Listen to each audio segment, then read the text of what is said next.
हमारे साथ तीन खास मेहमान हैं। वीरेंद्र पवार हैं जो अध्यक्ष हैं मराठा मुक्ति मोर्चा के, अजीत चौहान हैं जो प्रवक्ता हैं महाराष्ट्र बीजेपी के, आनंद दुबे हैं प्रवक्ता शिवसेना उद्धव गुट के। सबसे पहले हम आते हैं अजीत चौहान जो प्रवक्ता हैं महाराष्ट्र बीजेपी के।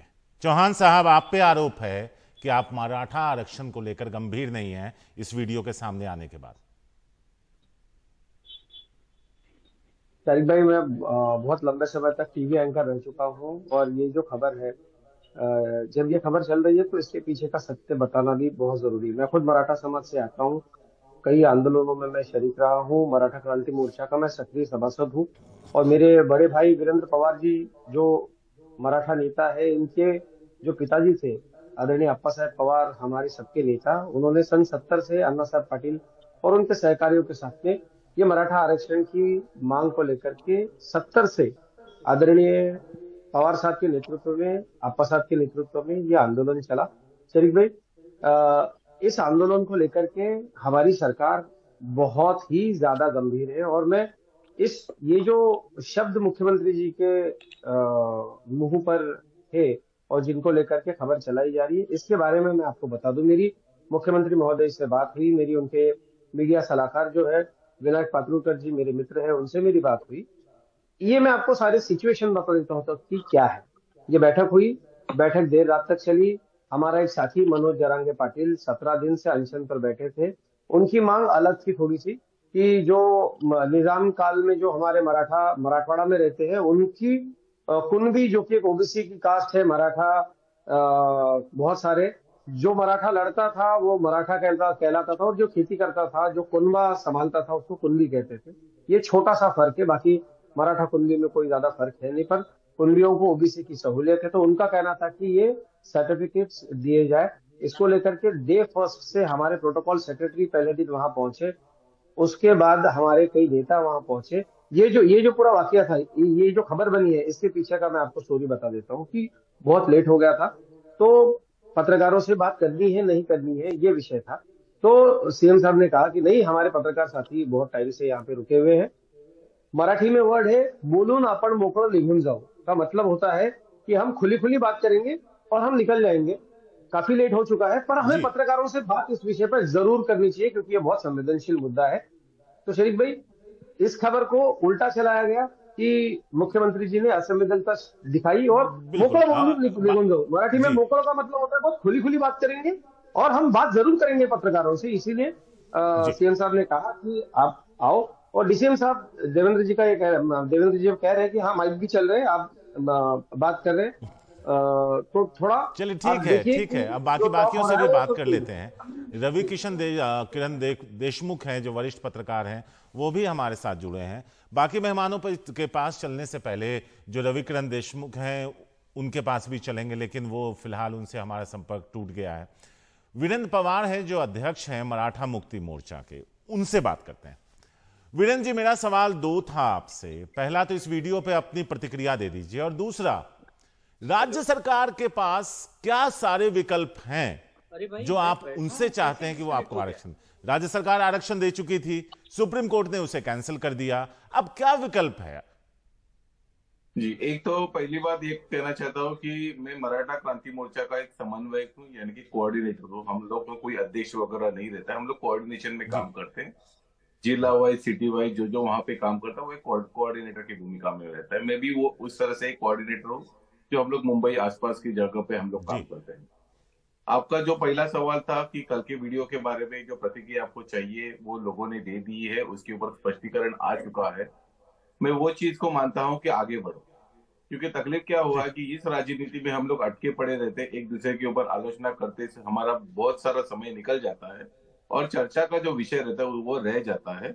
आलोचना जी, करनी थी, जो विरोध करना था वो गए 15 दिन में हम लोग कर चुके हैं और इतनी भारी मात्रा में कर चुके हैं कि उसका भी एक बोलते मात्रा खत्म हो चुकी है। अभी आगे की बात होनी चाहिए, मराठा आरक्षण किस तरह से मिलना चाहिए इसके ऊपर बात होनी चाहिए। और मैं इसके बिल्कुल, ऊपर पूरी तरह से सहमत हूँ कि राज्य सरकार दे चुका है। आपका कहना है ये अभी फिर से कैसे दे पाएंगे, इसका एक जब 2021 में जब मराठा आरक्षण रद्द किया गया था सुप्रीम कोर्ट में, तभी महाराष्ट्र सरकार ने न्यायाधीश भोसले, मतलब जस्टिस भोसले साहब की कमेटी एक निकाली थी और उन्होंने उनको बोला था कि ये जो रिपोर्ट आया हुआ है सुप्रीम कोर्ट का, उसको पूरा स्टडी करके आप आपका रिपोर्ट दे दीजिए। उसके ऊपर जस्टिस भोसले साहब ने उनका रिपोर्ट दे चुके हैं। जो खामियां बताई गई थी सुप्रीम कोर्ट ने मराठा आरक्षण रद्द करते समय, वो सारी खामियों को पूर्तता करने के लिए उन्होंने कहा था कि एक नए न्यायाधीश के साथ में आयोग की गठन किया जाए और जो ये त्रुटियां दी हुए उसको पूरी करके मराठा आरक्षण फिर से बहाल कर दिया जा सकता है। इसके लिए वापस फिर से और सुप्रीम कोर्ट जाने की कोई जरूरत नहीं है। इतना जितनी जो खामियां ये पूरी कीजिए और आप मराठा आरक्षण दे सकते हैं इसके ऊपर। पर पीछे के 1.5 साल में उसके ऊपर काम नहीं हुआ। क्यूरेटिव और प्यूरेटिव पिटीशन में अटकी पड़ी, क्योंकि सबको ये था कि क्यूरेटिव पिटीशन में कुछ अच्छा आ सकता है, और इसमें बहुत सारा समय मराठा समाज का निकल गया। अब बात ये आ गई है कि 2024 का समय आ चुका है, जबकि चुनाव होने, और अगर चुनाव के समय में अगर राजकीय पार्टियों को या जो लोग सत्ता में हैं उनको उनके ऊपर आप प्रेशर नहीं रख सकते। अगर उनके ऊपर वो जो दबाव समाज का निर्माण होना चाहिए वो अगर नहीं होता है तो ये लोग भी हिलते नहीं है। और इसीलिए जिस हिसाब से मराठा समाज के जो आंदोलन पीछे 6 महीने में चल रहे थे, जो दिख नहीं रहे थे आप लोगों को, लेकिन हम लोग ने दिल्ली में भी आंदोलन किया, जहां पे हम लोग ने ये कहा कि अगर राज्य सरकार की असफलता है कि 50% के ऊपर नहीं दे सकते। आपका आंदोलन चल रहा है और आप कह रहे हैं कि ये सही वक्त है, रास्ता है, अगर चाहें तो दे सकते हैं। आनंद दुबे हैं जो प्रवक्ता हैं शिवसेना उद्धव गुट के। दुबे जी, जो सफाई दे रहे हैं और आपके अपने आरोप हैं, क्या कहेंगे? सफाई से सहमत हैं? सारिक जी नमस्ते। नमस्ते। सफाई सरकार दे रही है, सहमति असहमति का प्रश्न नहीं उठता, क्योंकि सहमति तो लोकतंत्र में होती है ना। अगर लोकतंत्र बचा रहेगा तो जरूर सहमति होगी। कुछ प्रकाश डालना चाहूंगा इस आरक्षण। पिछले 32 वर्षों से हमारे मराठा समाज के भाई बहन आरक्षण मांग रहे हैं, ये कहकर कि समाज में बहुत बड़ा वर्ग है जो पिछड़ गया है, गरीबी रेखा के नीचे रहता है, उन्हें मुख्य धारा में लाया जाए, उन्हें आरक्षण दिया जाए। 2014 में जब भारतीय जनता पार्टी और शिवसेना की सरकार आई तो 2018 में मराठा भाई बहनों को आरक्षण देने का काम किया गया। मामला कोर्ट में चला गया। कोर्ट ने आरक्षण को रद्द कर दिया, यह कहकर कि मराठा समाज को आरक्षण की जरूरत नहीं। अब देखिए, अब यहां से ट्विस्ट देखिए। सरकार दिल्ली के फैसले के खिलाफ जब सुप्रीम कोर्ट फैसला देती है तो आनंद फानन में रातों रात अध्यादेश लाती है। लोकसभा और राज्यसभा में उस सुप्रीम कोर्ट के फैसले को पलट देती है। सुप्रीम कोर्ट तो सिर्फ यही कह रहा है कि 50% की जो समय सीमा हमने 50% की जो सीमा हमने तय की है उसके बाहर हम जा रहे हैं, कोई बात नहीं। सरकार के पास ये पावर होता है, ये सरकार लोकसभा और राज्यसभा में पूर्ण बहुमत में है। सरकार चाहे तो उस 50% को आगे खींच के 70% कर सकती है, या सरकार चाहे तो सुप्रीम कोर्ट के आदेश को पलट सकती है। देखिए, यहाँ भावना होनी चाहिए। मराठा समाज के आंदोलन आज पिछले 15-20 दिन से चल रहे हैं जालना में। मुख्यमंत्री जी को आज जब इसका जवाब नहीं, एक मिनट, बहुत गंभीर मामला है। मराठा समाज के भाई बहन 2013 से 18 के बीच में, ये हमारी रिपोर्ट नहीं है साहब, ये एसबीसीसी की रिपोर्ट है कि 250 मतलब 250 से ज्यादा भाई बहनों ने आत्महत्या कर ली, इसलिए क्योंकि वो कर्ज नहीं चुका पाए।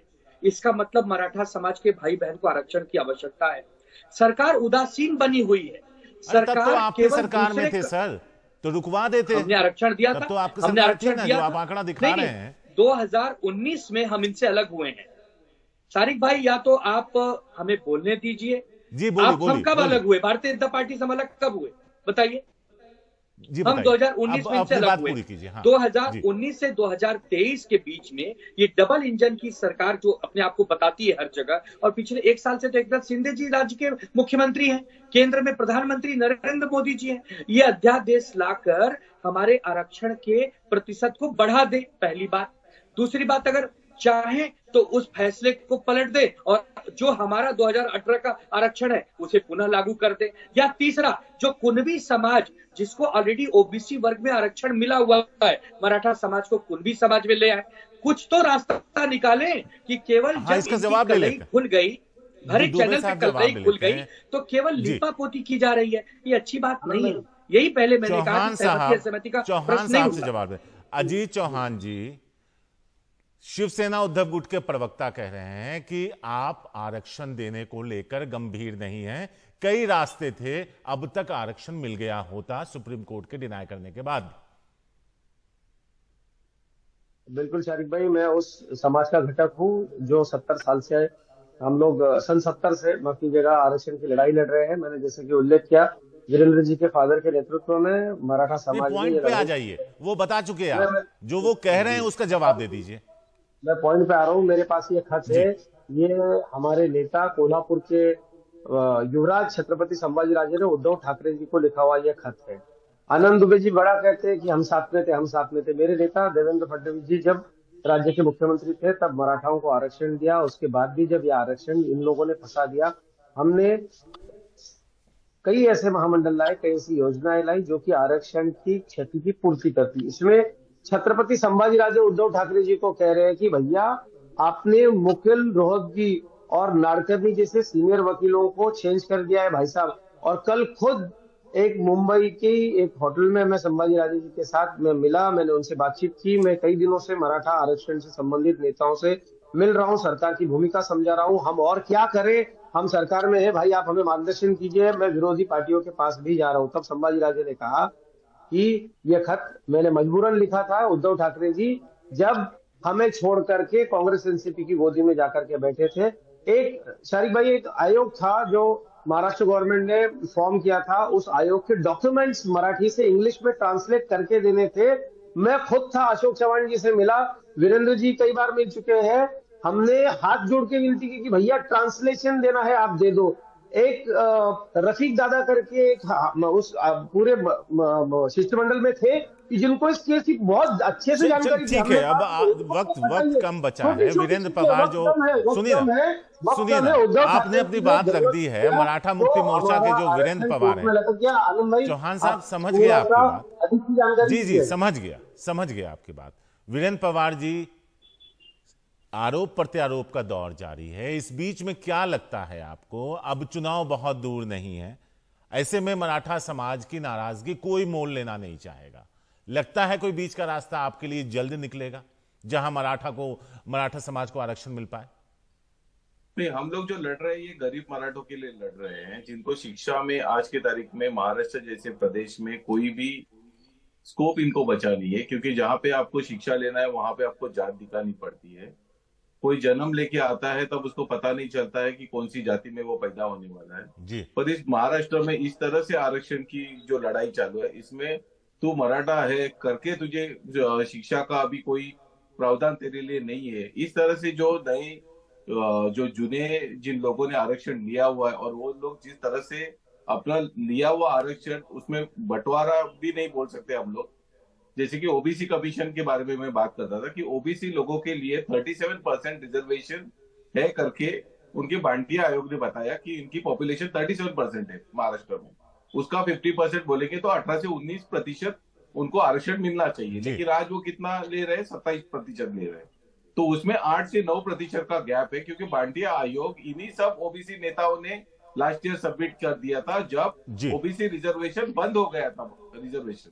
और तभी भांटिया आयोग की निर्माण करके वो आयोग ने बताया कि ओबीसी 36 to 37% महाराष्ट्र में, उसका 50% आज एंजॉय कर रहे 27%। हम लोग वही बोल रहे हैं, हम किसी के हक का नहीं खाना चाहते, पर जो बचा हुआ 7, 8, 9 जो प्रतिशत 50% के अंदर बचता है, इस भांटिया आयोग को स्वीकार करने के बाद में उसमें आप मराठा समाज को आराम से दे सकते हैं आरक्षण। कोई प्रॉब्लम नहीं है, किसी का नहीं ले रहे हैं।